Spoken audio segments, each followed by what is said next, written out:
Hello guys, j'espère que vous allez bien. Moi je vais super bien. Aujourd'hui nous allons voir comment faire notre premier studio à moins de 250 $. Si c'est la première fois que tu découvres la chaîne, je t'invite à t'abonner et à cliquer sur la cloche afin de ne pas rater la suite de mes vidéos. Par contre, si tu es curieux de voir mon travail et de voir comment je m'y prends, je t'invite alors à t'abonner à mon compte Instagram. Alors, si vous voulez faire votre premier studio, c'est vraiment pas nécessaire de dépenser toute une fortune là-dessus, d'autant plus que vous ne savez pas exactement quel type de photographie vous voulez faire et ce serait vraiment pas très intelligent d'acheter toute une fortune sur des équipements et après être obligé de les vendre. Donc, ce que je vais essayer de vous faire ici, c'est de vous apporter le strict nécessaire pour pouvoir faire des photos dont vous êtes fiers. Je tiens à préciser que durant toute la vidéo, les prix seront en monnaie canadienne. J'ai aussi des liens que je vais vous mettre en description. Je n'ai pas de commission sur ces liens, c'est juste à titre d'exemple. Donc si vous avez besoin de faire vos achats, vous pouvez aussi chercher des équipements assez similaires. Il n'y a vraiment pas de souci. Alors nous disposons de 250 $. pour commencer à magasiner. Donc nous allons commencer par le premier équipement, c'est parti. Alors, les stands pour arrière-plan, ce sont les stands qui vont permettre de tenir votre arrière-plan. Quand vous faites des photos de studio, vous avez souvent un arrière-plan uni. Donc, ces arrière-plans sont souvent tenus par des stands. Donc, ce serait bien d'avoir pour commencer un stand d'arrière-plan. Il existe aussi des stands que vous pouvez fixer au mur. Mais pour un début, ce serait vraiment pas intelligent de commencer à faire des trous partout dans votre appartement ou dans votre maison. Donc, c'est vraiment conseillé au début de prendre des stands qui sont assez versatiles. Et aussi, ça vous permettra de faire votre petit studio en extérieur. Donc le stand, on l'achète. Maintenant que nous avons nos stands d'arrière-plan, il va nous falloir nous procurer un arrière-plan. Alors pour la couleur de l'arrière-plan, moi, honnêtement, je vous conseillerais un arrière-plan gris parce que avec la bonne gestion de la lumière, vous pouvez avoir un arrière-plan blanc ou un arrière-plan noir avec l'arrière-plan gris. Donc l'arrière-plan gris serait un très bon début à moins que vraiment vous êtes en amour avec une couleur particulière. Mais pour un bon début, moi, je vous conseillerais d'utiliser un arrière-plan gris. Honnêtement, mes débuts, j'avais même pas d'arrière-plan. J'avais la chance d'avoir un mur blanc. Donc, j'utilisais le mur pour avoir des photos avec un arrière-plan très lumineux.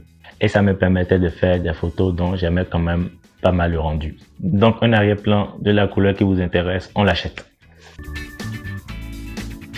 Alors, nous allons nous procurer maintenant un flash. Le flash va nous permettre de figer notre mouvement, d'avoir une certaine bonne exposition de la lumière. La plupart du temps, nous avons deux types de lumière en studio. Nous avons les flashs et nous avons aussi les lumières continues. L'avantage avec les flashs, c'est que nous avons une très belle puissance et nous l'avons pendant un laps de temps. Avec les lumières continues, ce qui va se passer, c'est que déjà, vous aurez beaucoup de chaleur procurée par la lumière et vous n'aurez pas assez de puissance. Donc, pour commencer, un petit flash, c'est intéressant. Une fois que vous avez acheté votre flash, il va vous falloir avoir maintenant un stand de flash.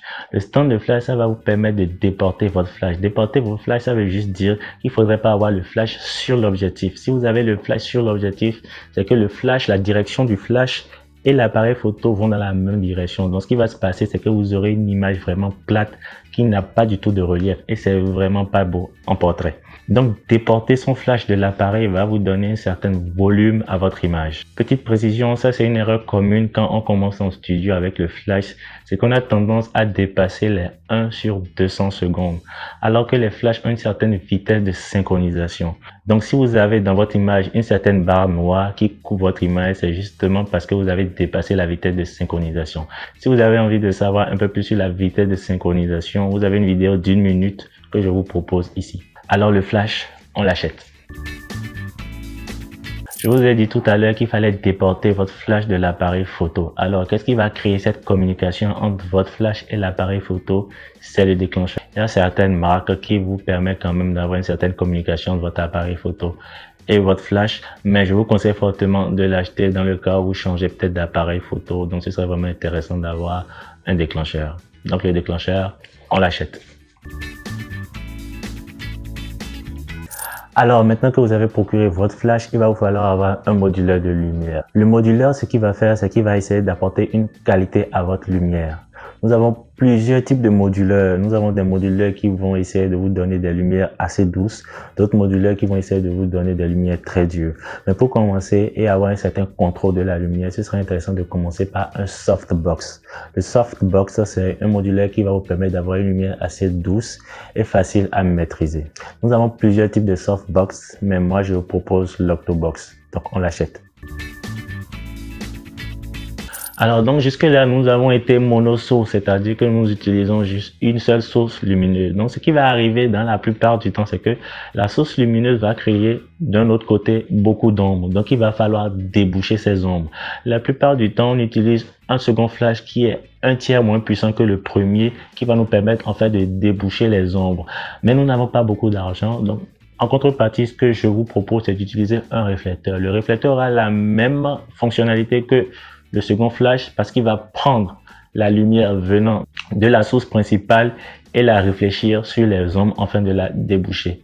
Donc, je trouve que c'est quand même une très bonne contrepartie. Et beaucoup de mes photos, je les ai fait en monosource avec juste un réflecteur. Donc, si ces rendus-là sont des rendus qui vous plaisent vraiment, donc n'hésitez pas alors à utiliser une seule source lumineuse avec un réflecteur. C'est largement suffisant pour un début. Alors, voilà tout ce qu'il vous faut pour faire votre premier studio. Alors, si tu as aimé cette vidéo et que ça t'a aidé, alors je te propose de laisser un pouce bleu, de le partager à tes amis. Si tu n'aimes pas la vidéo, partage-le quand même pour manifester ton mécontentement. Sur ce, moi je te laisse. Tchuss!